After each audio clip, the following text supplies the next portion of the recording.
I'm going to interrupt you. I relied upon the stipulated facts by the defendant. That's what the court relied on because I cannot rely on anything else. From the jump, the judge lays down a crucial boundary. She can only base her decision on the stipulated facts, meaning the facts both sides have formally agreed on. No rumors, no wild accusations, no assumptions allowed. In legal terms, that's like locking the door to anything not on the official record. And trust me, in a case this messy, that rule matters. The state appears through District Attorney Kevin Schmidt in person. We have Eugene Harrington, defense counsel, in person. Michael Winquist appears by video conferencing in custody in Burnett County Jail. We're set today in this matter for a status conference. We were here at the last hearing as it related to the plea offer and agreement that had been reached between the parties. The court rejected that offer, and now we're here for a status conference. Mr. Harrington, can you please update the court? Judge, Mr. Schmidt has, I think as of yesterday, provided some more discovery. Some of it is on disc and some was by email today.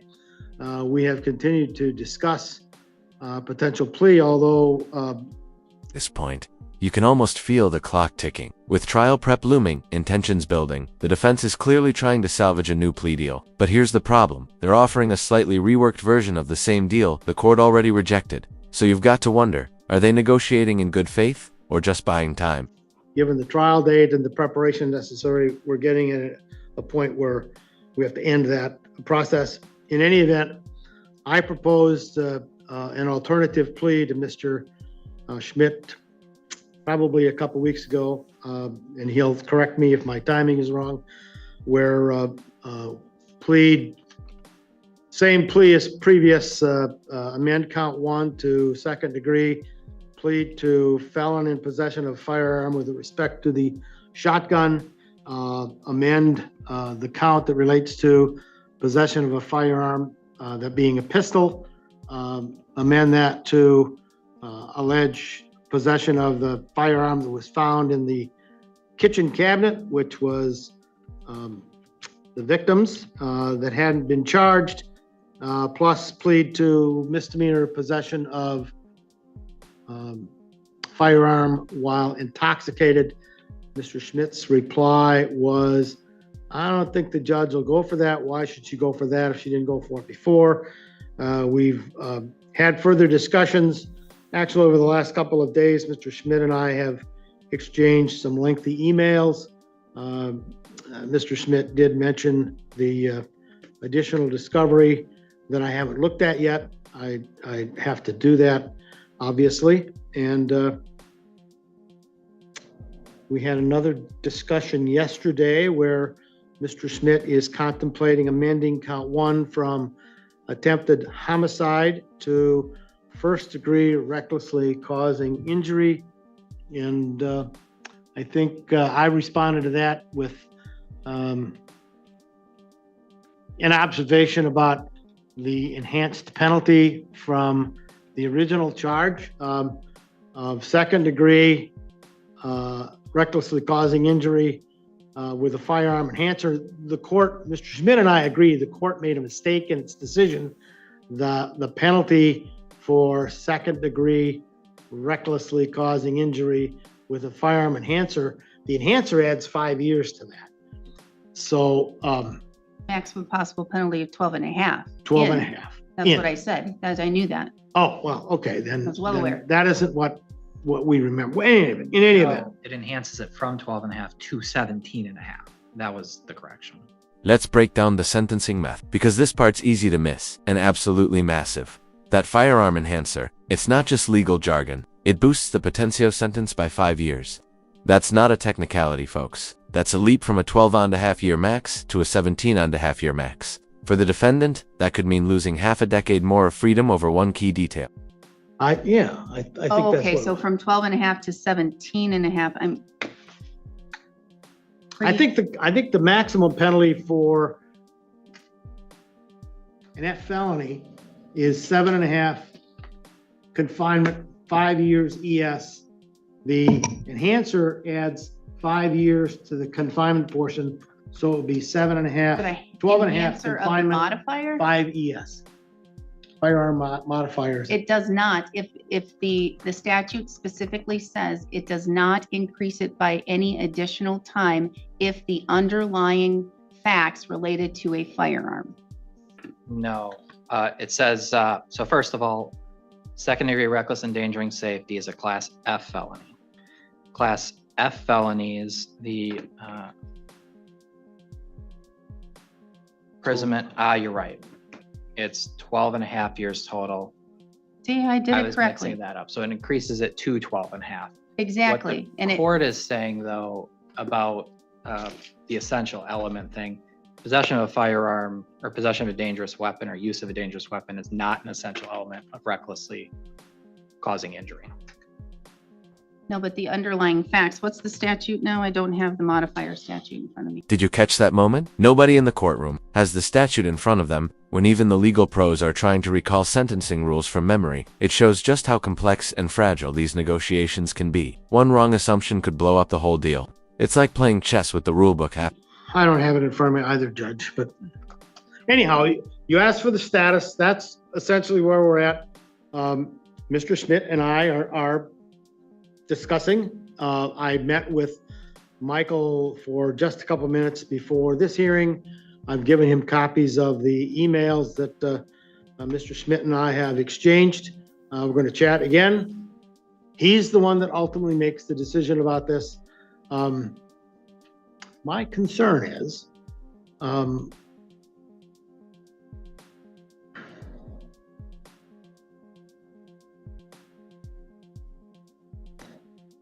I don't know what your thought is with respect to potential penalty in the public's interest. I'm lost on that, Judge. I don't can't. have a thought. My thought is, because I can't, as Mr. Schmidt said, we can't look at a case and we can't go, okay, well, we're looking at this many years initial confinement, and so we're going to charge based upon that. My thing is my job is to review any offer to see if it is in the public interest. And it doesn't mean a set amount of initial confinement years. It's just what was offered, the second degree reckless with the modifier, as well as one count of possession with of a felon with a firearm and one operating a firearm while intoxicated. When we have This is where the judge really draws a line. She makes it clear her job isn't just to rubber stamp whatever deal the lawyers cook up, it's to make sure justice serves the public interest. And with 9 total charges, including 8 serious felonies, she says the proposed plea falls way short. She wants accountability, not a shortcut. 9 counts, 8 of them are serious felonies. The plea agreement as proposed didn't meet the public interest. Judge,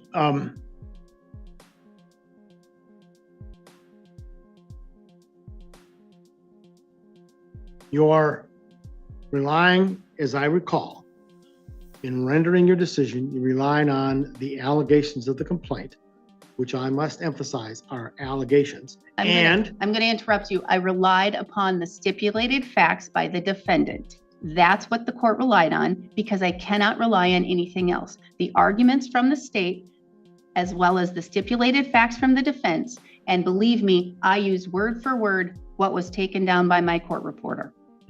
That's what I used. I didn't use any other facts alleged that were not stipulated by the defense. We did not stipulate anything with respect to the charges that were going to be dismissed, because there is, Mr. Schmidt and I disagree about how a jury will receive this evidence, but there are facts to support a defense to the felon in possession of the firearms, where those firearms were found downstairs in a basement behind a closet. Counts 2 through 8, or at least 3 through 8? 3 through 8, not 2.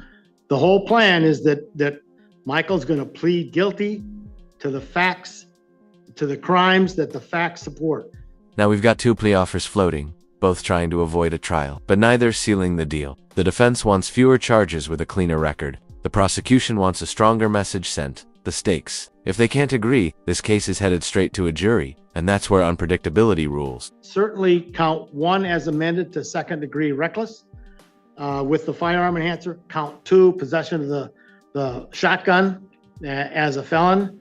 And now we propose count 9, which is the misdemeanor possession of a firearm while intoxicated. And Mr. Schmidt and I have talked about That was already something included different. in the plea agreement. I don't think Nine. count 9 It was, but 9 months, it was. yes, okay. I guess my take on what's happened since then is that was Mr. Harrington's proposal. I had proposed instead to him pleading to amended second-degree reckless endangering safety at the dangerous weapon modifier, and then all of the felon in possession of firearm counts, dismiss but read in the intoxicated handling of the firearm. And then we'd run the count 2 and 1 concurrent to each other, and counts 3 through 8 concurrent to each other, because 3 through 8 are all the constructive possession ones. They're all in one location. They weren't using the commission of the crime. Count 2 was, which is why it's concurrent to count 1. In the meantime, the reason why there's additional discovery is I started checking with law enforcement, since my take on what the court's written order was is it's concerned about all the felon in possession of firearm charges being dismissed but read in. So I started collecting evidence about what is our evidence for that. I discovered that law enforcement had not actually sent to us, the DA's office, some of the evidence to that. That's part of the 4 gigabytes sent there. In particular, photographs of what the weapons, how they were arranged when the police found them versus how they staged them later when they were taking photos for documentation purposes. We also have obtained photos of him handling the firearms in the past 5 years. We obtained those from the victim. That was actually just today, so I don't know if Mr. Harrington has that. I haven't looked at that. I think Mr. Schmidt has advised in the email yesterday or early this morning that discovery was available, and I haven't looked at it yet.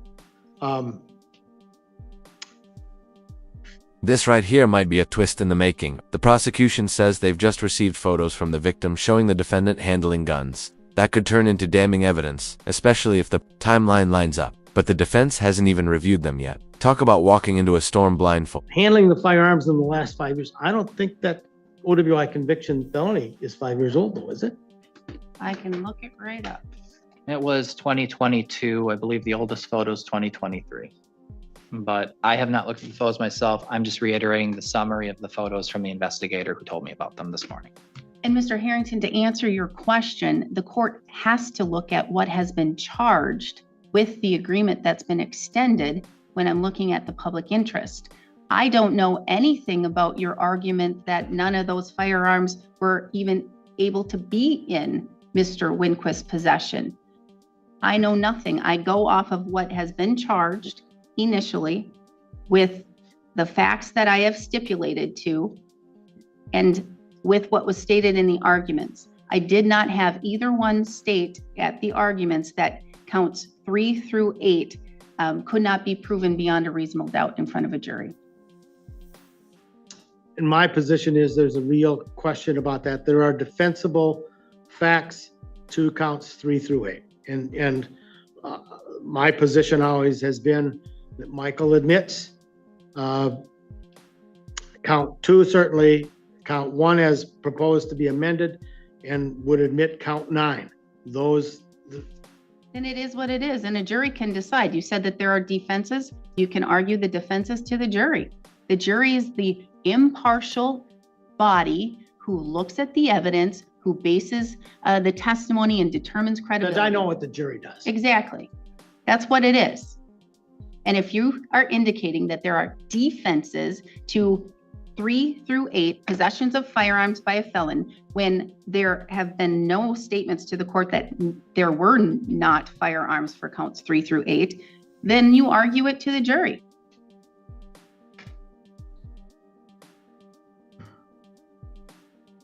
That's the status of our negotiations. All right, so I can understand, Mr. Schmidt, you offered to amend count 1 to second-degree reckless, plead to counts 2 through 8, dismiss count 9, but have some concurrent and consecutives within there. Yes. And Mr. Harrington made a counter offer of amending to second degree, again with the modifier. No, I haven't agreed to second degree because Michael had, Oh, Michael and I first need to degree. talk about that. Or reckless, yes. just reckless? My current proposal is amend it to second degree reckless with a firearm enhancer as was in the original offer. And was it plead to 2 possessions of a firearm 2 possessions of a firearm plus count 9. plus the misdemeanor. So we have 2 offers out there, and so it sounds like the parties are trying to work to find an agreement that may be acceptable in the public interest, or we go to trial. Yeah. And the one peculiarity with the defendant's offer is the second felon possession of firearm charges is the only gun I didn't charge because I can't connect it to him.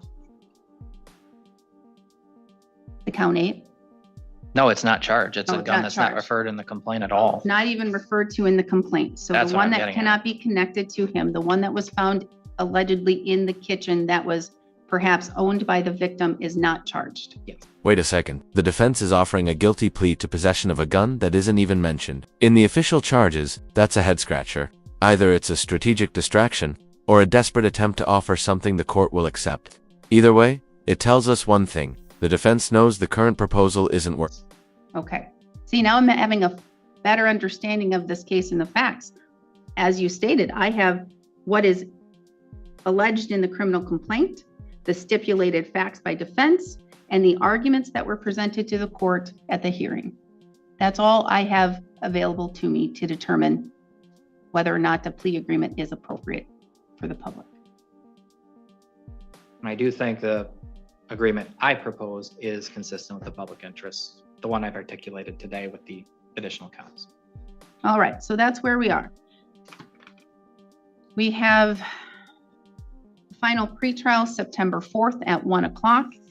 Are we looking at having a status or something prior to that, or we're just sticking with September 4th? I would prefer that we have a status before that.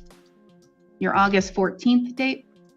Or August 14th at 10:30, I believe you're coming back. yes. August 14th at 10:30, we will have another status. So you had previously suggested 9:45 might be available. It is. Maybe do it 9:45? Because I already have 4 for 10:30. Yes, we can do 9:45, or I can do 11:15. 9:45, please. All right, 9:45. Just, I'm sorry, Judge, I can't do it that day. 9:45, I already have plugged in some things, so I'll be here. Or I can move it to the 11 slot. No, 9:45 works. All right, August 14th at 9:45. August 14th, 9:45, we'll have another status. Anything further? And that's where things stand. 2 offers on the table, no resolution. The judge isn't budging without a deal that truly reflects the seriousness of the charges. The parties will return on August 14th, but if no agreement is reached, this whole thing is heading to trial, and that's where everything goes on the line. This case isn't closed. It's just heating up. No. Not from me. All right, then we are adjourned.